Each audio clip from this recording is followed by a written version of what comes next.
Bom dia na paz do Senhor, amados irmãos. Último domingo do ano de 2024, lição de número 13. Que alegria poder estar aqui com os irmãos.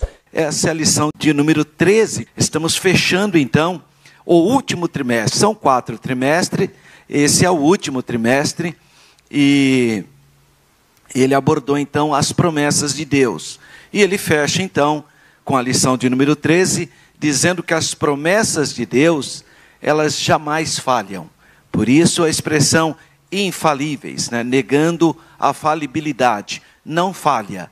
E hoje, dia 29 de dezembro, e o nosso textual está em Números. Portanto, está na Torá, está no Pentateuco, que diz que Deus não é homem para que minta, nem filho de homem para que se arrependa. Porventura diria ele e não o faria, ou falaria e não confirmaria. Então, essa colocação que encontra-se no livro de Números, ela é utilizada por alguns céticos, dizendo que no livro de Gênesis, antes do dilúvio, tem uma expressão que diz que arrependeu o Senhor Deus de ter feito o homem. Então, como que em Números 23, 19 diz que Deus não se arrepende? Então, eles usam esses termos para dizer que há uma contradição na Bíblia. E nessa lição, nós vamos explicar, então, que não se trata disso, mas de linguagens. Às vezes o homem falando como se fosse Deus, né, na perspectiva divina, porque você não consegue mensurar o sentimento de Deus naquele momento. E depois nós vamos ver que o que ocorre, normalmente, quando Deus muda uma sentença, é devido à mudança do homem. É o homem que muda. Então Deus, pela sua misericórdia, dá uma nova perspectiva para ele. Mas normalmente não é Deus que muda, mas é o próprio ser humano que muda em relação a certas circunstâncias. E nós vamos ver tudo isso nessa lição. A verdade prática, ela fala que as promessas de Deus, está no plural aqui, né? As promessas de Deus são infalíveis, porque Deus e sua palavra sempre cumprem um propósito. Então, diferentemente às vezes dos seres humanos, que agem meio sem propósito, e vai que dá certo, né? Aquele modelo humano. Deus não tem essa percepção. Ele conhece, porque a própria natureza dele não permite isso. Ele é onisciente. Então, como ele já sabe de todas as coisas, ele não teria sentido apenas como nós, que falamos alguma coisa, ou pensamos, ou projetamos alguma coisa, mas apenas naquele sentido, e se der certo, tudo bem, né? Não, vai que dá, né? Aquela percepção. Isso não faz parte da natureza de Deus. A leitura bíblica em classe está no Salmo de número 102, versos 25 ao 27, e está na segunda epístola universal de Pedro, no capítulo 3, versículos 8 a 13. Então eu quero convidar os irmãos que estão presentes para reverentemente se colocarem de pé para a leitura da Bíblia. Você pode abrir a sua Bíblia e nos acompanhar, ou a própria lição, ou me acompanha aí no telão. Então todas essas possibilidades. E você que está na sua casa também pode nos acompanhar. Então nós vamos começar a leitura no Salmo de número 102, a partir do verso 25, que diz: Desde a antiguidade fundaste a terra, e os céus são obra das tuas mãos. Eles perecerão, mas tu permanecerás. Todos eles, como uma veste, envelhecerão, como roupa os mudará, e ficarão mudados. Mas tu és o mesmo, e os teus anos nunca terão fim. Agora, 2 Pedro, capítulo 3, a partir do versículo 8 até o versículo 13. Mas, amados, não ignoreis uma coisa, que um dia para o Senhor é como 1000 anos, e 1000 anos como um dia. O Senhor não retarda a sua promessa, ainda que alguns a tenham por tardia, mas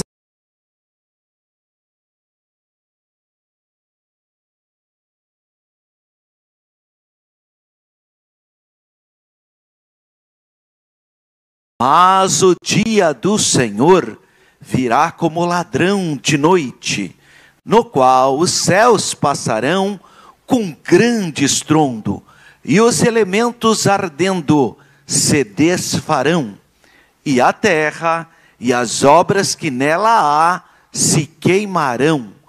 Havendo, pois, de perecer todas estas coisas, que pessoas vos convencer em santo trato e piedade, aguardando e apressando-vos para a vinda do dia de Deus, em que os céus em fogo se desfarão, e os elementos ardendo se fundirão, mas nós, segundo a sua promessa, aguardamos novos céus e nova terra em que habita a justiça.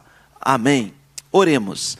Pai Santo, Deus Todo-Poderoso, no nome do Senhor Jesus, uma vez mais adentramos na tua santa e bendita presença, te agradecendo, te bendizendo pelo último domingo do ano de 2024, encerramento desse quarto trimestre, encerramento com essa lição de número 13, vem nos ajudar, vem nos abençoar, que possamos lembrar de todas as lições que já aprendemos, que possamos guardar a tua palavra em nosso coração, que as tuas promessas estejam vivas em nossas almas. Assim nós te agradecemos com ações de graças, em nome do Senhor Jesus. Amém. Por gentileza, podeis sentar. Bem, meus irmãos, vamos pensar um pouquinho sobre esse texto áureo, especificamente dar o contexto desse livro de Números. Nós temos então Gênesis, Êxodo, Números. Números é o terceiro livro do Antigo Testamento. E esse terceiro livro, então, aparece essa expressão no versículo 19. Deus não é homem para que minta, nem filho de homem para que se arrependa. Porventura diria ele e não o faria, ou falaria e não o confirmaria. Então o nosso texto áureo está inserido no 23º capítulo do livro de Números, o quarto livro então da Torá. Bom, nesse capítulo está registrado o caso de Balaque. Balaque era o rei dos Moabitas. Os Moabitas são os descendentes do incesto de Ló com uma de suas filhas. Hoje é um país chamado Jordânia, o reino Hashemita da Jordânia. Ali ficava o antigo reino de Moabe. E o rei Balaque de Moabe, ele queria edificar 7 altares, conforme a orientação desse personagem chamado Balaão. E nesse capítulo 23 vai falar sobre as profecias desse Balaão. Então o nosso texto áureo está especificamente nas chamadas palavras proféticas de Balaão. Onde está isso? Em Números, no capítulo 23, entre os versículos 18 a 30, quando Balaão é tomado com a palavra profética. E aí ele inicia dizendo: Deus não é homem. Bom, na verdade, quem está falando isso é Balaão, inspirado, nesse caso, por Deus. É Deus que está falando por ele. O rei Balaque, então, de Moabe, ele esperava o quê? Que da parte de Deus ocorresse algum tipo de subterfúgio para amaldiçoar o seu povo. O problema é que Deus tinha abençoado Israel. E Deus não é homem para que minta. Se ele falou que você é abençoado, como que agora ele vai te amaldiçoar? E o Balaque queria criar uma situação que o Balaão pudesse ministrar uma maldição sobre Israel. Mas não dava. Por isso que ele fala, Deus não é homem para que minta, porque o homem é assim. O homem, ele, em algumas circunstâncias, ele acaba falando algo que não é completamente verdadeiro. Às vezes não é exatamente uma mentira plena, mas tem esses aspectos. Então ele dá um jeitinho. Isso é da natureza humana, e a mentira é da natureza humana por causa do pecado original. Nós temos que combater isso. Mas não é o caso da índole de Deus. Então ele fala, Deus não é homem, não é como homem, não age como o gênero humano. E o Balaque pensava, ou pelo menos tinha essa ideia, de que havia uma possibilidade do Deus Yahvé, o Deus Israel, amaldiçoar o seu povo. Porque a verdade da questão era que Israel era abençoado e não amaldiçoado. Então, amaldiçoar Israel seria uma mentira. Não batia com o que Deus tinha estabelecido para o seu povo. Mas ele vai pensar dessa maneira. Isso tem muito a ver com a formação de Balaque. Balaque é o rei moabita. E os moabitas, as suas divindades, os seus deuses, como Moloque, por exemplo, ou o próprio Baal, ele tinha essa perspectiva. Ele amaldiçoava sim. Então ele tinha... Porque o que são as divindades no panteão do politeísmo? Os deuses expressam os mesmos pecados humanos. Então, se você estudar a mitologia grega ou a mitologia dos cananeus, os seus deuses agem com os mesmos pecados dos seres humanos. Isso acontece também em muitos cultos hoje. Existem expressões religiosas hoje que as divindades, os espíritos que são invocados, agem com o sentimento de prostituição, com o sentimento de vingança, porque essas divindades, esses espíritos, eles são tão pecaminosos quanto o próprio ser humano, mas não é o caso do Deus da Bíblia. O Deus da Bíblia é santo, ele não age assim não. Não adianta você querer dobrar o joelho e mandar para Jesus matar outra pessoa. Isso é do espírito humano, Deus não vai fazer isso não. Não adianta. E tem gente que age assim, igualzinho o Balaque, pensa que Deus ia amaldiçoar a sua herança. Jamais. Não faz parte da índole dele. Então o homem mente, mas Deus diz sempre a verdade. Portanto, não dá para acreditar que Deus agiria dessa maneira. Mas eu reforço aqui, o Balaque, que é o rei moabita, acreditava nisso.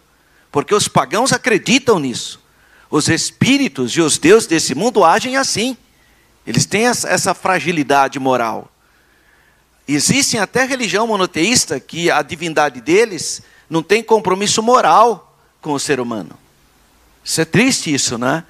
Uma religião onde a sua divindade não tem compromisso moral com os seus fiéis. É uma coisa muito estranha. Balaque estava vivendo então uma ilusão em suas expectações. Porque ele queria que o profeta amaldiçoasse a herança de Deus. E isso era incompatível com o caráter divino. Um dos atributos de Deus é a verdade. Paulo, escrevendo aos Romanos, no capítulo 3, versículo 4, ele diz: seja Deus verdadeiro e mentiroso todo homem. Então, é da natureza de Deus a verdade. Jesus fala isso, o diabo é mentiroso, ele mente desde o princípio, né? Não há verdade nele. Mas Deus, em contraposição, é verdadeiro desde o princípio, o Deus verdadeiro. Então, Deus não é homem para que minta. Aí ele fala, para que minta, nem filho do homem para que se arrependa. É aí que muitos céticos se pegam para tentar atacar a Bíblia. A Bíblia nega que Deus mude de parecer. A Bíblia nega isso. Ele toma uma posição, então normalmente quem muda é o próprio homem. O caso presente, então é claro, Deus não se arrepende, no sentido em que o homem se arrepende. Então, às vezes, o que ocorre na Bíblia é que o autor, ele não consegue escrever o sentimento divino, aí ele põe como se fosse o sentimento dele. Fala, é como se fosse um arrependimento, mas uma perspectiva muito humana. Então, ele dá uma perspectiva humana para aquele ato, porque ele não acha palavras, ele não consegue achar uma palavra adequada, e aí ele faz isso. Então, nós temos situações dessa natureza. Então, nós precisamos levar em conta que o arrependimento aqui, entre aspas, que nós entendemos como arrependimento divino, é totalmente diferente do que nós entendemos como arrependimento humano. É completamente diferente. Tá? E nós vamos entender isso hoje. Quando a Bíblia fala do arrependimento humano, ela usa as seguintes palavras na língua hebraica, que é o shub. Shub é arrependimento do homem. Ou metanoel. Essa metanoel, meta é mudança, né? Meta. É do grego, que significa mudança de mente. Bom, então não é somente a tristeza pelo pecado, é voltar atrás, retornar ao caminho correto. Essas são as percepções humanas. Já quando a Bíblia fala do arrependimento divino, do sentimento, que a gente pensa que é a mesma coisa, mas não é, aí lá no hebraico aparece outra palavrinha, que é o naham. Naham ou metamelomai, do grego, que é uma ideia de dor, de tristeza, de pesar, um sentimento de pesar.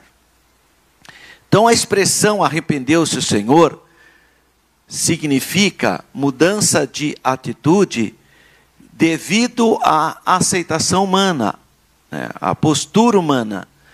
E é simplesmente uma indicação em linguagem humana de que a atitude de Deus para com o homem que peca. Então o homem muda de posição, então Deus, pela sua misericórdia, dá uma saída para ele. Então, quando ele fala, ele se arrependeu de ter criado o homem, é por causa da atitude humana. A atitude humana faz com que ele tenha que tomar uma posição de julgamento. Então, muito cuidado com a expressão arrependeu-se, porque é uma expressão muito humana, porque dá a ideia do arrependimento, mudou de posição. É necessário, então, diferentemente da atitude do homem, que Deus, então, age conforme a reação do homem. Então Deus fala lá, quem crer e for batizado será salvo. E quem não crer será condenado. Aí a pessoa está no pecado, então vai ser condenado. Mas aí ele aceita Jesus. Então Deus mudou de posição? Não, não é Deus que mudou de posição, é o homem que mudou de posição. Estão vendo a diferença? E aí a gente vai ver que benção, Deus teve misericórdia de mim. Quer dizer, como se Deus tivesse arrependido não é que você é que mudou de posição. Você ouviu a palavra de Deus. Então, precisa tomar esse cuidado, porque a expressão humana, arrependeu-se, ela não tem muito a ver com a realidade divina. A gente usa apenas porque qual outra palavra que eu usaria?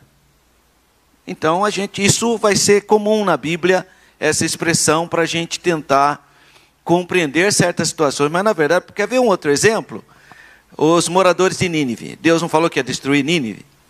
E por que ele não destruiu? Porque os ninivitas se arrependeram. Estão vendo? Então é uma atitude do próprio ser humano. Ele muda a posição dele, então Deus não envia o juízo. Aí a gente fala, é porque Deus se arrependeu. Não. Tá bom, na sua linguagem, na sua percepção. Mas na verdade, quem se arrependeu, na verdade, foi o próprio homem, né?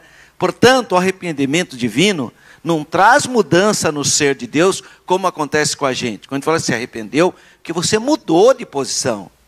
Quando eu falo que você, ser humano, se arrependeu daquela posição, que você realmente mudou. Né? Por isso que a gente fala arrependei-vos e convertei-vos. Essa é a pregação que a gente faz para as pessoas. Tem que haver arrependimento, tal, porque há uma mudança de ser. Não é o caso de Deus. Por quê? Porque Deus é imutável. Então não tem jeito dele se arrepender. Então, na perspectiva humana, não tem jeito. Há essa diferença que tem que ficar clara hoje nessa aula. Então, o arrependimento divino não traz mudança em seu ser. Deus é Deus, continua sendo Deus, independentemente da situação. Porque Deus é imutável, conforme diz o profeta Malaquias, capítulo 3, versículo 6, mas no seu modo de tratar o homem, então, ele age, coloca o juízo ou não. O arrependimento de Deus, então, mencionado na Bíblia, não pode ter o sentido de mudar aquela condição. Isso não. Isso ocorre em diversas circunstâncias.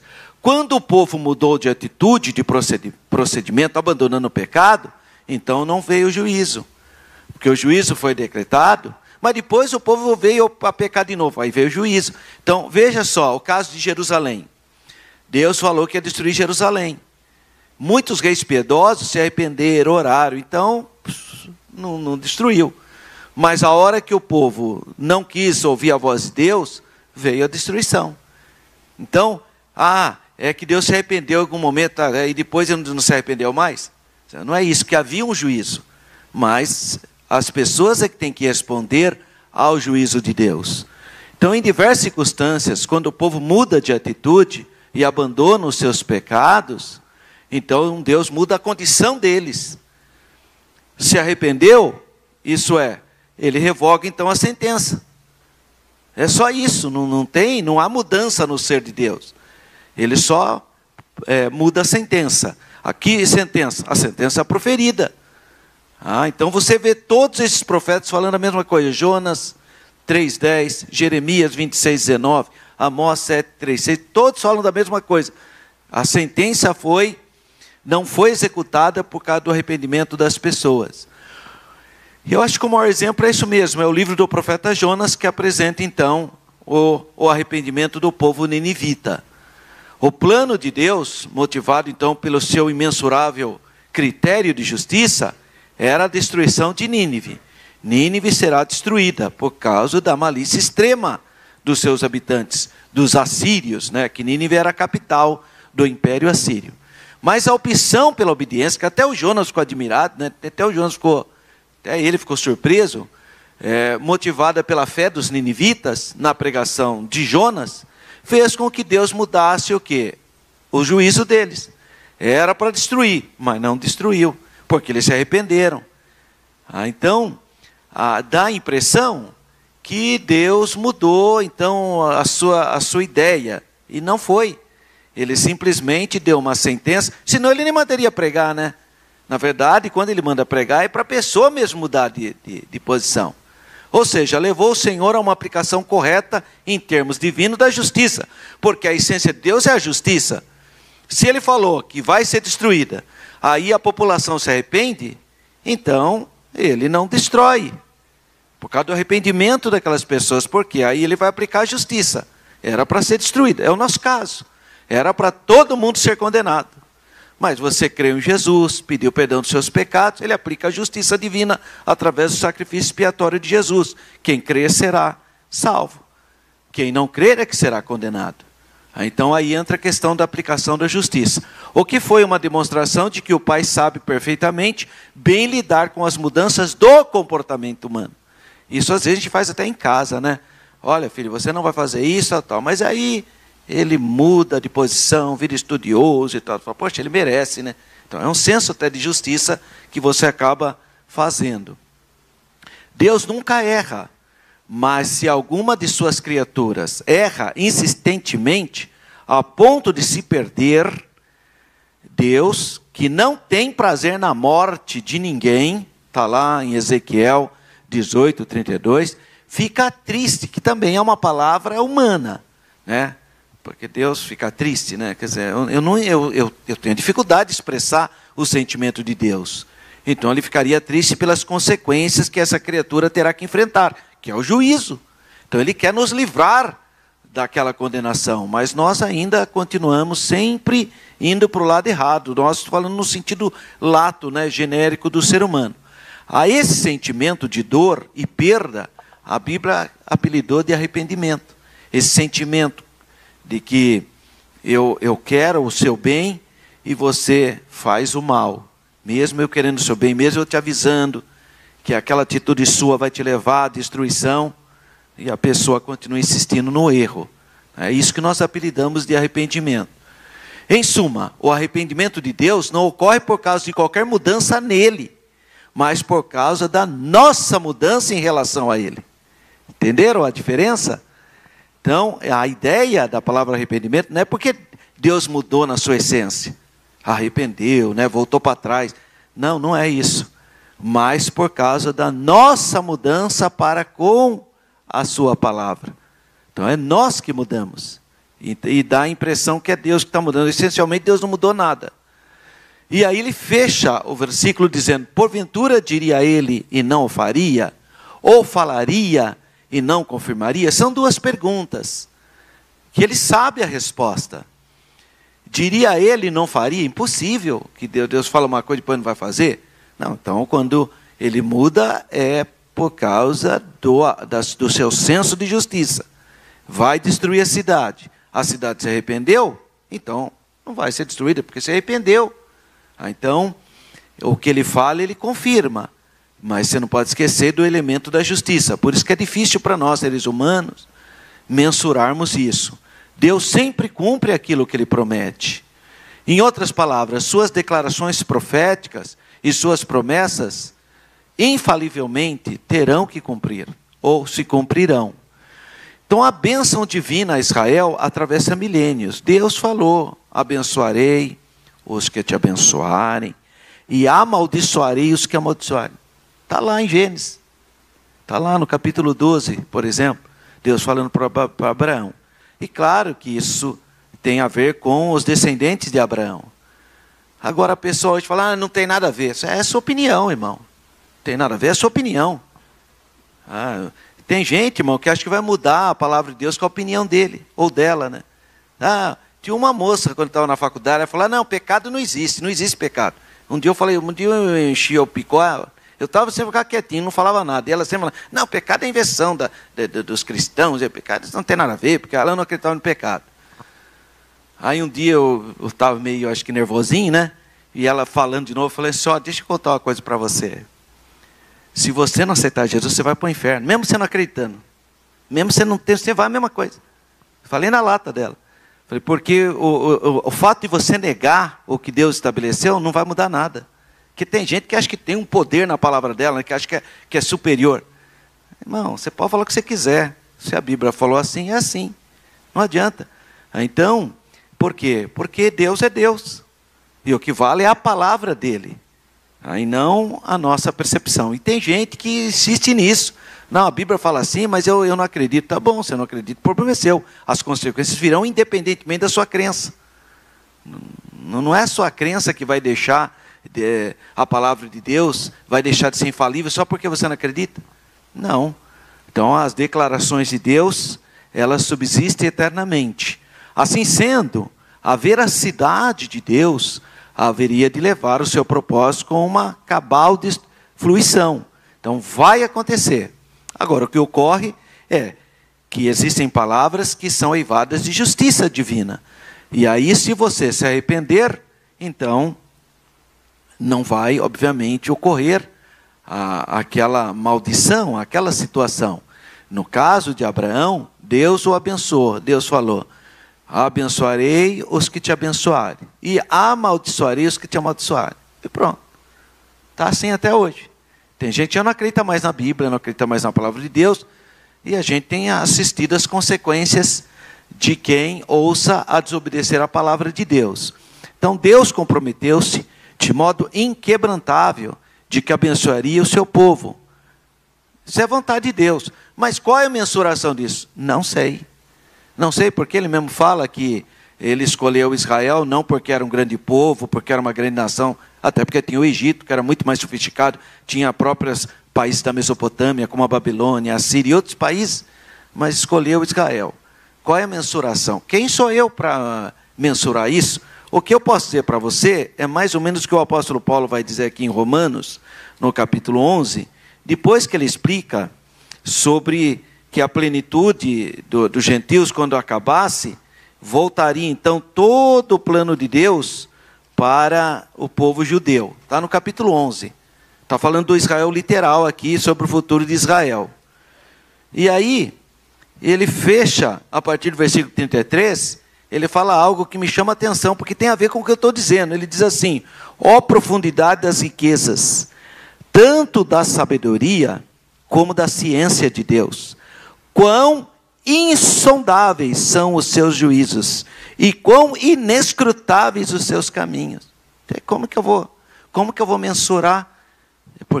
Então Paulo fala no capítulo 11 tudo o que vai acontecer, e depois ele mesmo entra nesse assunto, falando que é impossível você penetrar na mente de Deus, porque ele fala aqui, porque quem compreendeu o intento do Senhor? Quem compreendeu? Por que escolher Israel? Uma das nações pequenininha. Por que Israel? Não podia. Por que Abraão? Abraão nem era circuncidado nada, estava lá na Mesopotâmia, morava lá em Ur dos Caldeus. Se Abraão hoje fosse ver qual país que ele é hoje, seria um iraquiano, que é a região do Iraque hoje. Você vê, por que Abraão?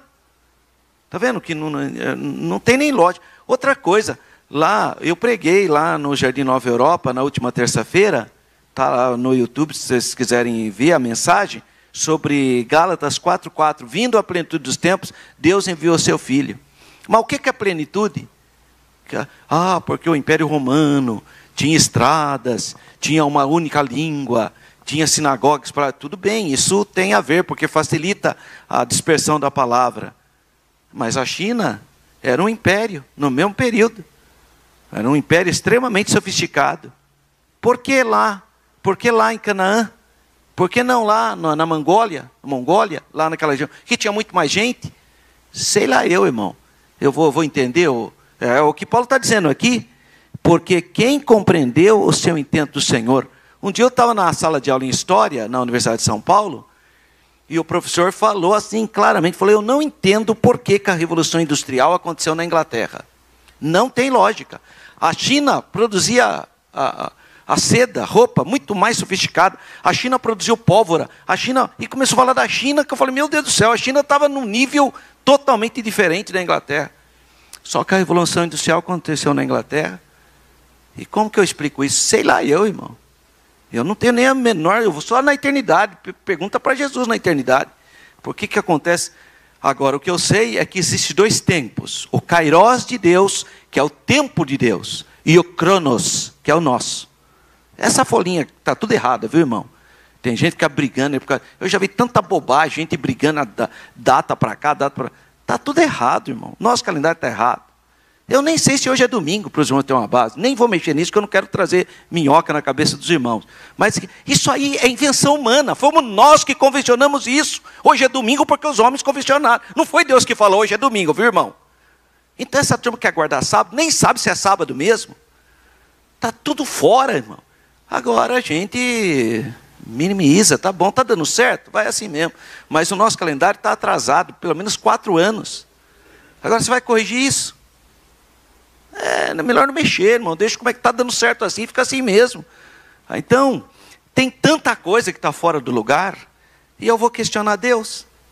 Então, Paulo fala aqui, porque quem compreendeu o intento do Senhor? Ou quem foi o seu conselheiro? Ou quem lhe deu primeiro a ele para que ele seja recompensado? E ele fecha no versículo 36, porque dele e por ele, e para ele são todas as coisas, glória, pois a ele eternamente, amém. É o hino de adoração que Paulo fecha, provavelmente era um hino cantado pela igreja primitiva, provavelmente a igreja primitiva cantava esse hino. Então, irmãos, tem coisas profundas, graças a Deus, a gente vai até onde dá. O que não dá, a gente humildemente reconhece que a nossa mente é limitada, e Deus tem o seu saber, que é o melhor para todos nós. Porque Ele que nos criou, Ele sabe o que é melhor para você. Foi Ele que te criou, irmão. Então, Deus comprometeu-se de modo inquebrantável que abençoaria o povo dele. E acabou. Não tem o que fazer. Nenhum poder, como o rei Balaque de Moabe, ou de Balaão, poderia afetar a decisão divina, por menor que fosse. E isso me alegra. Porque nós que aceitamos o Senhor Jesus, nós temos promessas sobre nós. Você que é igreja, você que é lavado pelo sangue de Jesus, há promessa sobre a sua vida. E nenhum ataque de Satanás, nenhuma ideologia do homem, nenhuma seta vai tirar a bênção da sua vida. Porque é uma decisão divina. Então, minimamente, nada vai atrapalhar. Agora, claro, o que mantém isso é a sua fé, né? Ademais, esse compromisso inquebrantável visava o bem de todos os povos, né? Porque, na verdade, Deus abençoou Israel para abençoar todas as nações.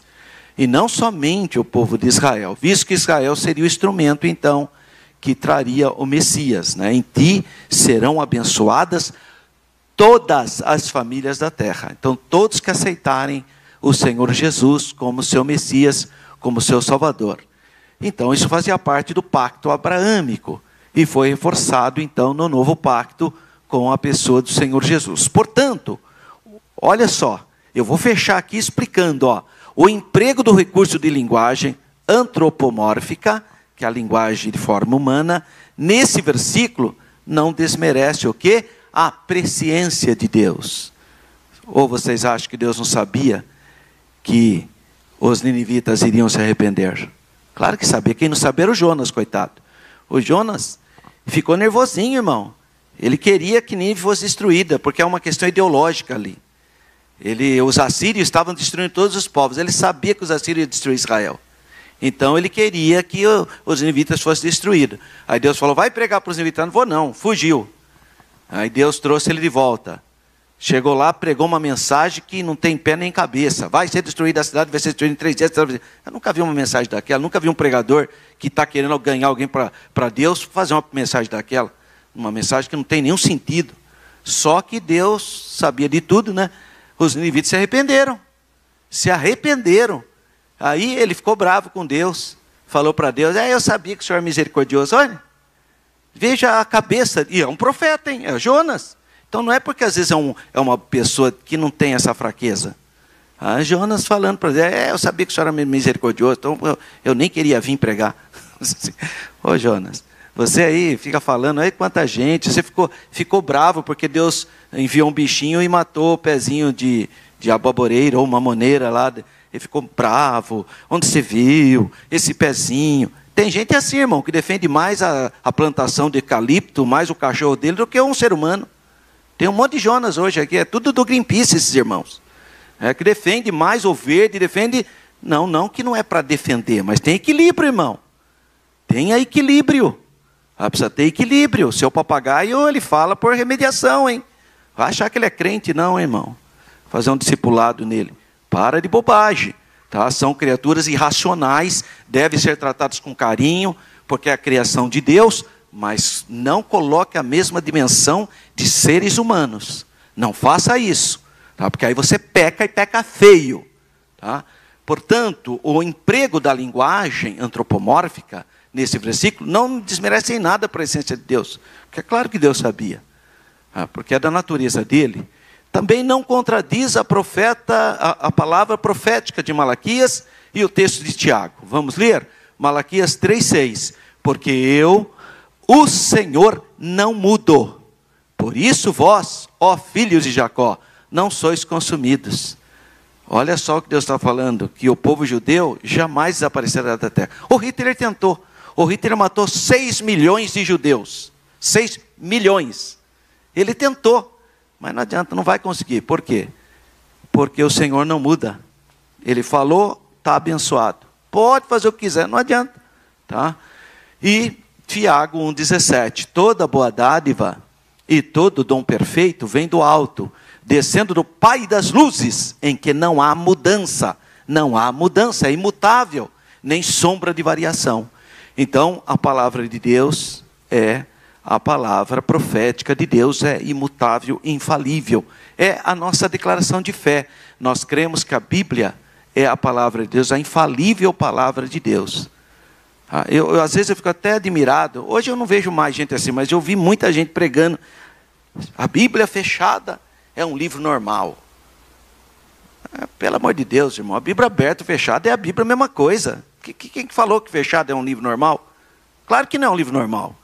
A Bíblia é a palavra de Deus, seja fechada. Se você lê, ela é a palavra de Deus. Se você não lê, ela é a palavra de Deus. Se você fechar a Bíblia, ela é a palavra de Deus. Se você abrir a Bíblia, ela é a palavra de Deus. A Bíblia é a palavra de Deus. E acabou. Não fica com graça, né? Para enfeitar o... Pare, irmão. Não, ela não é, contém. Outra heresia. É a palavra de Deus. Então nós cremos na infabilidade da palavra de Deus. Na imutabilidade da palavra de Deus. Então vamos pensar um pouquinho. Deus é infalível. O meu Deus não muda, né? A infabilidade de Deus. Então o Salmo de número 102 revela a autoridade de Deus, que nós lemos aqui juntos, né? Exemplificando que Ele governa sobre toda a criação. Nosso credo cristão, ele inicia assim: creio em Deus Pai Todo-Poderoso, o Criador dos céus e da terra, das coisas visíveis e das invisíveis.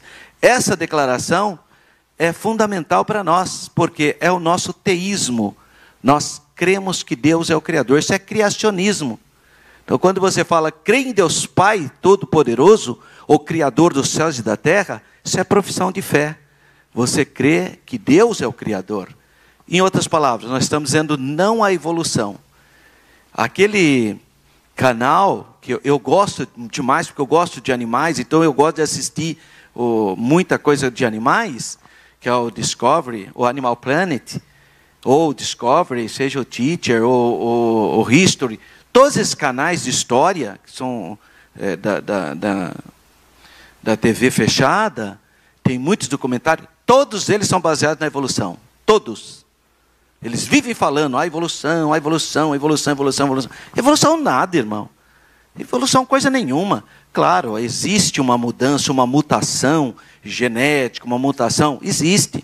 Mas não de transformar um porco em um ser humano, ou um macaco em um... Não isso, não é esse tamanho. Porque todo mundo tem o seu código genético, né, irmão? Então, se você tem o seu código genético, então essa mutação é muito pequena. Então, não dá para uma célula virar uma baleia. Isso aí precisa ter muita fé para crer na evolução. Aliás, os evolucionistas precisam de mais fé do que eu, que não sou evolucionista. Porque acreditar que um código genético mude que tanto ao ponto... isso não é científico. Isso é assustador. Então, nós cremos em um Deus criador. Nós cremos em um Deus criador. O criador dos céus e da terra. Hoje, muitos cientistas estão falando, né? Do design inteligente. É uma maneira disfarçada de falar que foi Deus mesmo, né? Tudo bem, a gente dá uma seda honrosa para as pessoas, né? Não precisa ser, né? Tá bom, já é alguma coisa, né? Crê aí, os maçons falam do grande arquiteto do universo. Tudo tentativa de entender o que a Bíblia já fala. Não quer aceitar a Bíblia. Aí fica criando invencionice. Não é mais simples você falar, eu creio em Deus, eu realmente não entendo, não consigo explicar, mas eu creio em um Deus todo-poderoso que criou os céus e da terra. Pronto. Mas é uma dificuldade, irmão. Aí fica inventando coisa, fica puxando. Agora a crença que está fazendo sucesso é do extraterrestre, né? Acha que a vida veio de fora, veio um extraterrestre, né? Que veio e ensinou os homens. Então, o que está até uma barbaridade, o que está na internet dessas coisas. Tem até nos canais de televisão está falando que a vida originou fora, e aí crê em extraterrestres. Quer dizer, as pessoas acham todo tipo de desculpa, só para não crer na Bíblia. Não tem humildade, né, para ler a palavra de Deus. Então, o Salmo de número 102... ele fala isso. Contudo, o salmista faz contraste. Então ele fala sobre o Criador e a criatura. E nós temos que ter esse contraste. Porque senão você vai entrar no animismo. Ou no panteísmo. O que é isso? Quando você confunde a criação com o Criador. Então quando a pessoa começa a adorar uma pedra...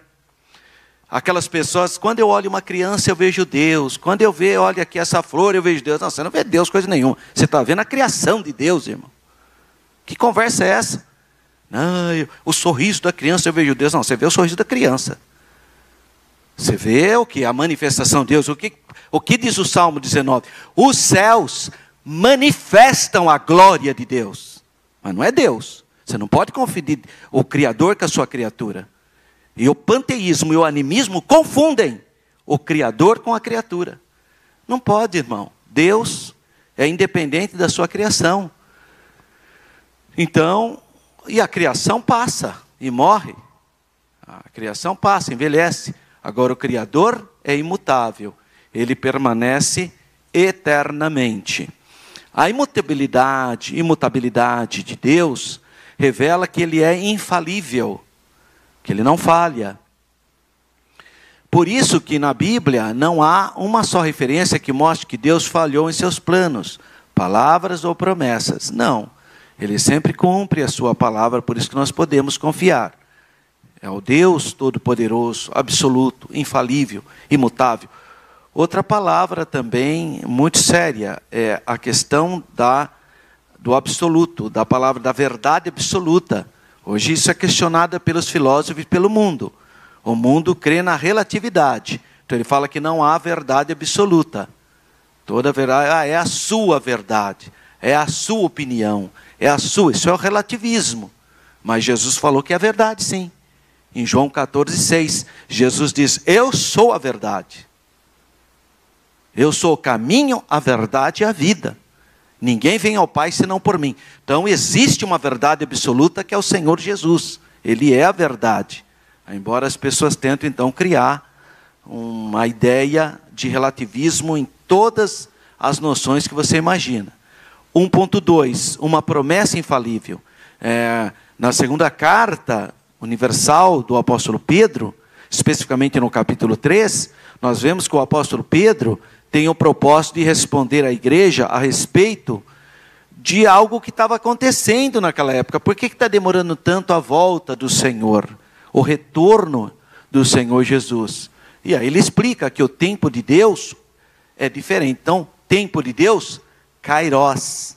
Tempo do homem, cronos. É diferente, irmão.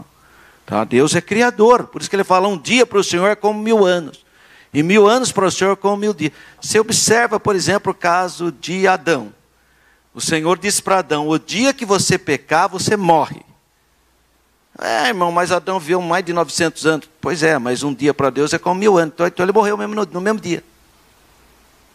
Está vendo que a ideia é diferente? Ele não viveu nem 1000 anos. E um dia para o Senhor é como 1000 anos. Então, se Adão não viveu nem 1000 anos, então ele morreu mesmo no mesmo dia, para Deus. Porque o dia de Deus é diferente, a dimensão de Deus. Então, para nós, bom, embora até nós adultos temos, esse ano, todo mundo feio fala para mim que o ano passou muito rápido. O que eu ouvi de gente falar para mim, meu Deus, como o ano passou rápido, E eu sempre faço uma brincadeirinha com ele. Eu falo assim, porque você está muito ocupado. Porque você tem muitas atividades. Tira as suas atividades. Irmão, vai demorar o ano. Meu Jesus amado. É só você não ter compromisso nenhum. E você vê a criança para chegar no Natal, meu Deus do céu, parece que demorava 10 anos para chegar no Natal. A criança. Agora, hoje, parece que demora o quê? 3 meses, já estamos no Natal? Porque as nossas atividades, e isso é outra convenção. É uma convenção humana. Os homens criaram essa ideia de trabalho. E hoje nós somos escravos do relógio. Essa é a nossa realidade. Nós temos horário para tudo. Horário para entrar no serviço, horário para ir na escola, horário para ir no culto, horário. É horário, tem tudo horário. Então quem não tem relógio passa apuro, irmão. Antigamente não. Antigamente qual era o relógio? O tempo. Olha para o céu, vê a nuvem, não sei de que jeito. Vê os passarinhos voando. Vai ter alguma coisa. Tal. Era assim, era o tempo. Olhava para o sol, para a lua, tal. Aí inventaram o relógio, todos nós. É a Revolução Industrial de novo. Todos nós agora somos governados por esse coisinho aqui. A gente fica de olho no reloginho. Tá? Então, não posso confundir criação com criatura. Tá? Nós somos apenas as suas criaturas. O motivo do Senhor ainda não retornar para nos buscar, nada tem a ver com alguma falha da promessa. Tem a ver com a cronologia aí. A sua cronologia que não bate com o kairos de Deus. Porque se um dia é com 1000 anos como um dia, então já viu que não vai dar certo as nossas cronologias. Tá? Então, Deus está demorando. Está demorando em que sentido? Na sua percepção? Está demorando, bom, quando você era criança, demorava mais. Aí você ficou um pouco mais jovem, começou a demorar menos, e hoje não demora nada. Mas vai voltar a não demorar nada, mais de novo, quando você diminuir as suas atividades, laborais principalmente. Agora, o que nós entendemos é que Deus é longânimo. Por isso que Ele dá tempo ao tempo, para que haja o quê? O arrependimento humano, para que ninguém se perca. Deus é paciente, mas haverá um momento em que o Senhor voltará, surpreenderá muitos e transformará todas as coisas, como diz Pedro. Então haverá sim, é uma palavra de Deus. A promessa de sua vinda, então, é infalível. O Senhor Jesus, no Monte das Oliveiras, quando Ele subiu aos céus, os anjos desceram e falaram, 2 anjos, né? Falou, varões, por que vocês estão olhando para os céus? Esse Jesus que subiu, há de vir da mesma forma que eu visse a ir. Então, Ele há de vir, nós cremos nessa palavra profética. Atos capítulo 1. 1.3, a palavra infalível de Deus. Ao longo então da Bíblia, vemos que Deus cumpriu sua promessa. Olha só o que diz no primeiro livro dos Reis, capítulo 8, versículo 56. Bendito seja o Senhor, que deu repouso ao seu povo de Israel, segundo tudo o que disse. Nem uma só palavra caiu de todas as suas boas palavras que falou pelo ministério de Moisés, seu servo. Então esse texto confirma a infalibilidade de Deus em cumprir todas as suas santas e abençoadas promessas. Ele não esquece nenhuma delas. Não é como a gente, né? As pessoas, irmão, e agora, meu Deus do céu, o que eu já vi de gente reclamando prometeram para mim tal coisa, prometeram tal coisa. A pessoa nem lembra mais. Uns fazem de conta que não lembra, né, irmão? Porque não é possível que a pessoa não lembre. Se ela sentou, conversou, pactuou, como que não lembra? Eu acho estranho, mas isso tem ocorrido no Brasil inteiro. Principalmente no mundo político, que tem de promessa que não dá em nada, tá? Mas Deus não é assim não, irmão. Deus é zeloso pela sua palavra para cumprir. É o que diz o profeta Jeremias 1,12. Portanto, a Bíblia, a palavra de Deus, é a fonte de promessas infalíveis para as nossas vidas. Eu citei aqui, mas deixa eu dar uma arrumadinha. Eu disse de promessas políticas, mas existem promessas de pessoas normais. Tem gente, irmão, que esse ano era para ter emagrecido 5 quilos, engordou 10. Fez promessa. Até orou aqui na mudança de ano. Meu Deus, eu vou tomar mais cuidado, eu vou andar. Teve gente que disse que ia andar esse ano, não andou nada, irmão. Esse ano teve gente que disse que ia tocar não sei o quê. Mas comprou até o violão, mas está lá cheio. Acho que Deus está falando com alguém aí. Está o violão escondido lá, cheio de pó. E assim é. Então, é da natureza nossa fazer promessa e não dá em nada. Por causa da nossa natureza pecaminosa. Mas não precisa ser assim. Você pode ser mais disciplinado também. O homem prudente não fala o que ele não vai poder fazer. Ele vai trabalhando, se for possível, né? Não vai ser categórico, porque nem pode ser mesmo. Você não sabe o dia de amanhã. Lembra daquele homem que plantou, colheu um monte, guardou, encheu o celeiro e disse: alma, agora você pode comer à vontade, que você guardou sua aposentadoria, está tudo bonito. Aí veio a palavra, né? Louco, hoje pedirão a sua alma. E o que você tem para apresentar? Então você não conhece o dia de amanhã, né? Não nos pertence. Portanto, a Bíblia, a palavra de Deus, ela é a fonte das palavras infalíveis. 2, Deus não mente nem se arrepende. De novo, vamos entrar no mesmo assunto. Deus não mente nem se arrepende. Em Números lemos que Deus não mente nem se arrepende. É o nosso textuário, Números 23, 19. Ao longo do capítulo 23, há um contexto que reforça a verdade de que Deus não mente. Por ocasião, então, da tentativa do rei moabita Balaque em fazer que Balaão amaldiçoasse Israel. Lemos que ao introduzir a mensagem da palavra de Deus, não agradou o Balaque. O rei, irmão, olha que situação adversa. O Balaque contratou Balaão para amaldiçoar Israel. Foi isso o acordo, o contrato entre os dois. Vem, sobe aqui nas colinas de Moabe, olha para o Israel e o amaldiçoa. Isso é o que foi combinado, né? Mas o Balaão enfatizou que ele não mente nem se arrepende para em seguida arrematar. Por que o Balaão fez isso? Porque o Balaão, ele falou, quando o Balaão foi chamado por Balaque, Deus já falou para ele, falou: você não vai, porque não vai, o meu povo não vai ser amaldiçoado, não adianta. Aí o Balaão não queria, e aí o Balaque conseguiu convencê-lo, em honrá-lo, tal. Ele falou: bom, eu vou, mas eu vou falar o que Deus mandar. Ele vai falar isso. Sabe que o Balaão é um falso profeta, irmão, mas Deus mesmo assim usou ele em alguma... Tem gente que é doido, mas de vez em quando Deus usa ele. Deus não usou uma jumenta, irmão? Deus usou. Então por que Deus não pode usar um doido? Então Deus usa. Tem gente que de vez em quando, não é sempre não, mas de vez em quando ele dá uma forma dentro.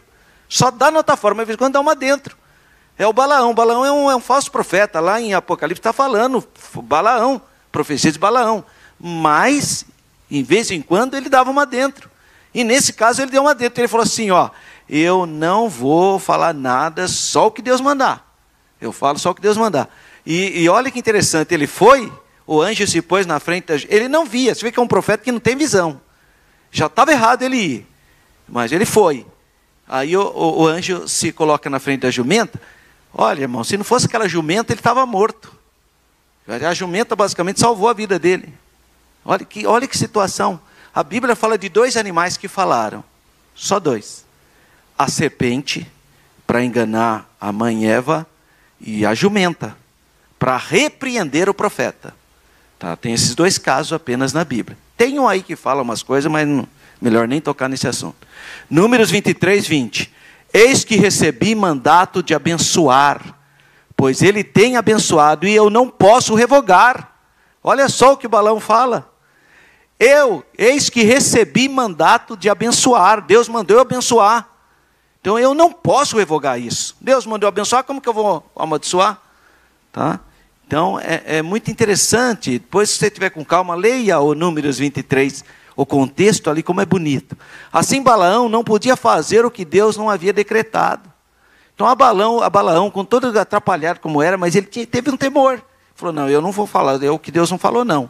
Eu só vou falar o que Deus falou. E o Balaque ficava desesperado. Por isso que é bonito você ler a história, que o rei Balaque, ele faz de tudo, ele faz um monte de circunstância para que o Balaão amaldiçoe Israel.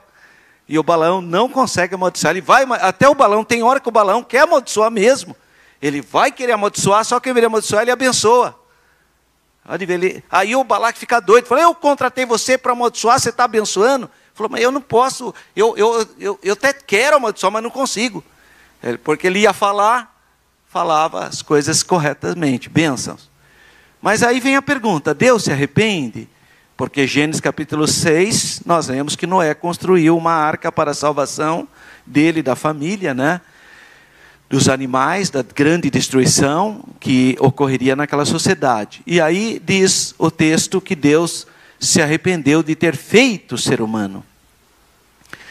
Então a palavra mais adequada seria pesou-lhe no coração. Mas aí também Deus tem coração, né? Tá vendo como que ainda continua na mesma situação? Assim poderíamos nos perguntar, afinal de contas, Deus se arrepende? Uma aparente contradição, né? Em Números lemos que Deus não se arrepende, em Gênesis lemos que Deus se arrependeu. Contudo, em Gênesis 6, o arrependimento nada tem a ver com algo que ele tenha feito de errado, ou alterado no seu plano original, mas sim com o que a humanidade fez com o plano e o propósito de Deus, que Deus tinha estabelecido já. Juntamente com a expressão arrependimento, a expressão pesou-lhe o seu coração. Traz o quê? Conotação humana aplicado a Deus, para reforçar a ideia de quanto ele se entristeceu com a escolha errada dos seres humanos. Bom, e teologicamente? O que a gente aprende na escola teológica? Porque na escola teológica a gente estuda isso. A gente aprende que esse é um fenômeno presente na Bíblia e foi dado o nome teológico de antropopatismo. Antropopatismo é quando você expressa em Deus um sentimento humano. Então isso a gente aprende. Aliás, se você ainda não estudou na escola teológica, aproveite a oportunidade, vai começar 2025. Eu ia falar, você que desviou da escola teológica, olha Kenion, olha que fraquezinha do irmão. Você que está afastado da escola teológica, volta a estudar, é importante você estudar, estar participando do estudo teológico. Ou seja, a forma que o autor sagrado usa para atribuir características humanas a Deus. Então é o ser humano, ele não tem outra expressão, isso é antropopatismo, quando você usa uma palavra humana para o sentimento divino. No sentido de que a mensagem fosse mais bem compreendida, né? E por que eu faço isso? Para você entender melhor. É só por isso que eu uso essa linguagem. Em Gênesis 6, a falha não estava em Deus, mas no ser humano. Por que Deus vai mudar de atitude se é o homem que tem que se arrepender? Então o arrependimento de Deus não era uma relação ao seu plano criador, mas ao ato rebelde do ser humano. Então é aquilo que eu falei, na verdade é o homem que se arrepende em relação a Deus. E para nós fecharmos, as infalíveis promessas de Deus, um plano glorioso. A queda do ser humano não pegou Deus de surpresa, irmão. Nossa, um dia, eu já contei isso para vocês, Eu tinha terminado a escola bíblica dominical, aí veio uma irmã, pastor, vem aqui em casa, que tem uma turma aqui que está dizendo coisas diferentes. Eu falei, então, era para a senhora estar na escola bíblica dominical, né? Então agora você vai esperar. Aí esperou terminar a escola dominical, fui lá. Cheguei lá, uma senhora, esposa de um ancião desses grupos aí, falou, ela começou dizendo assim, quando Deus criou Adão e Eva, ele não sabia que Adão ia pecar, nem Eva. Eu falei, espera um pouquinho, dona. Então, Deus não sabia? Ela usou desse termo assim, ó, Jeová Deus não sabia. Se Jeová Deus soubesse, ele jamais teria permitido. O Jeová Deus que eu acredito. Eu falei, bom, então está resolvido. Então é o seu Jeová, não é o da Bíblia. Aí eu mostrei para ela um versículo só, acabou a nossa conversa.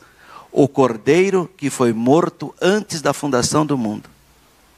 Aí ela falou, irmão, para. Você acha que Deus não sabia? Então Deus não é todo-poderoso. Porque ser todo-poderoso tem a ver com onisciência, onipotência e onipresença. Não tem jeito de Deus não saber. Deus sabe absolutamente tudo. Tudo o que passou, o que vai acontecer. Sabe tudo. É a natureza dele. Não tem jeito dele não saber. Senão ele não é Deus. Agora, quem não sabe são os anjos, Satanás, os santos. Isso nós não sabemos. Mas Deus sabe. Porque é da natureza divina. Onisciência, onipotência e onipresença. Então a queda do ser humano não pegou Deus de surpresa. Claro que Deus já sabia. Por isso que ele preparou o cordeiro. Então, pelo contrário, havia um plano delineado por ele desde o início. Conforme lemos em Apocalipse. Vamos lá, Apocalipse 13:8. E adoraram-na todos os que habitam sobre a terra. Esses cujos nomes não estão escritos no livro da vida do Cordeiro, que foi morto desde a fundação do mundo. Mas como assim? Jesus não morreu 2000 anos? Não, já estava no plano de Deus. Então Deus não foi pego de surpresa. Jesus falou, a minha vida eu dou. Não é ninguém que está tomando, não. Um plano glorioso que, segundo o conselho da sua vontade, que está escrito em Efésios, já havia sido planejado por meio do Senhor Jesus, nosso Salvador. João capítulo 1, versículo 1. Assim, o mistério da salvação foi revelado como promessa infalível de Deus. Paulo escrevendo aos Efésios, ele fala assim, grande é o mistério da piedade. Deus se fez carne. Sabe por que nós cristãos celebramos o Natal? Mas Jesus não mandou celebrar o Natal. Quando alguém fala para mim isso, que Jesus não mandou celebrar o Natal, sabe o que eu falo para ele? Mas Jesus não mandou construir templo também. Por que você constrói seus templos então? Você só fala o que Jesus mandou? Então por que você constrói templo? Porque Jesus não mandou. Jesus mandou você usar paletó e gravata? Mandou? Jesus mandou você usar paletó e gravata? Aí o cara entra em pânico já, né? Então, irmão, cuidado. Não é porque Jesus não mandou. O que Jesus mandou? O batismo e Santa Ceia. São as duas ordenanças do Senhor Jesus. Ele não mandou comemorar. Mas também ele não proibiu. Ele proibiu? Ele falou, está proibido comemorar meu aniversário. Não, ele não proibiu. Agora, o que eu vejo? Paulo diz, grande é o mistério. Deus se fez carne. Olha, João 1,14. O verbo se fez carne. Eu tenho que celebrar. Não é possível. Os anjos celebraram. Os anjos cantaram. Parecia um coral celestial fazendo festa. Os pastores se alegraram. Os magos se alegraram. E você fica triste. É muita fraqueza, né, irmão? Então, por que eu me alegro? Porque para mim é a grande doutrina, a encarnação. O Emanuel, Deus se fez carne. É motivo de regozijo e de glorificação a Deus. Tá? Então, dizer que não é porque Jesus não mandou, então não devia construir templo também, né? Porque Jesus não mandou construir templo. A eternidade, juntamente com o seu plano de salvação, Deus promete a vida eterna. Isso mostra que não fomos criados para a queda, para a rebelião contra Deus. Não foi isso não. Fomos criados para eternamente andar e viver na presença de Deus. Deus nos criou para viver. Deus não nos criou para morrer. Deus criou para que a gente tenha vida. Essa é a vontade de Deus. Então nós somos criados nessa perspectiva. Dessa forma, o Senhor Jesus é o garantidor da eternidade. Eu vos dou a vida eterna. E um dia experimentaremos, por ocasião da sua vinda, a transformação do nosso corpo corruptível num corpo incorruptível, num corpo celestial. E fechando, a esperança forjada na promessa, trabalhada na promessa infalível de Deus. Ao longo dos séculos, o ser humano busca maior expectativa de vida, né? Isso é o elixir da vida. Até os espanhóis, quando vieram para a América, lá na Flórida, foram procurar, né, a fonte que a pessoa mergulhava ficaria novinha, né? Então, e teve gente, os imperadores da China morreram, muitos por contaminação de mercúrio, porque queriam viver eternamente. Os faraós, com aquela mumificação, tudo isso aí mostra o quê? O desejo do homem de viver eternamente. E o desejo do homem ser igual a Deus também, né? Você vê que a Eva foi tentada porque Satanás falou, você vai ser que nem Deus. E ela creu nessa bobagem, né? Ele a tem buscado através da medicina, os seres humanos, recursos científicos, tecnológicos, tudo disponível. Mas o envelhecimento e a morte são realidades, irmão. Isso é a realidade, não tem como fugir disso. Contudo, os que têm a sua esperança forjada na promessa infalível de Deus, sabem que nada nesse mundo pode enfraquecer a alegria da salvação que nós desfrutamos no Senhor Jesus. Compreendemos que a vida é um dom de Deus. E que por isso, de maneira grata e alegre, nós tomamos a caminhada com Deus, até chegar o dia em que conheceremos Ele como Ele é. E aí o nosso corpo será transformado. Então, olha, a gente aceita Jesus, você recebe o novo nascimento. Continua, você recebe já a santificação posicional, mas também a santificação, que é o processo que nós estamos vivendo, como se fosse um processo. Quando Jesus voltar, você vai ser arrebatado, ou, se morrer antes, vai ser ressuscitado. Aí o seu corpo será glorificado, é a glorificação, para você poder viver a eternidade com Deus. Então, para nós fecharmos, concluímos mais um trimestre. Esse último trimestre, outubro, novembro, dezembro, estudando a respeito das promessas infalíveis de Deus. E aqui temos a oportunidade de renovar a nossa esperança em Deus. Está acabando o ano, está terminando o ano, mas nós vamos renovar essa esperança. Não sei se vai terminar o ano, né? Nós temos essa expectativa, mas nós estamos esperando a volta do Senhor, que transformará o nosso corpo. Então, sabendo que podemos fazer a nossa caminhada com Cristo, de maneira confiante, segura, cheia de fé, de alegria, crendo nas promessas, no cumprimento das promessas. Então, qual é o fechamento desse trimestre?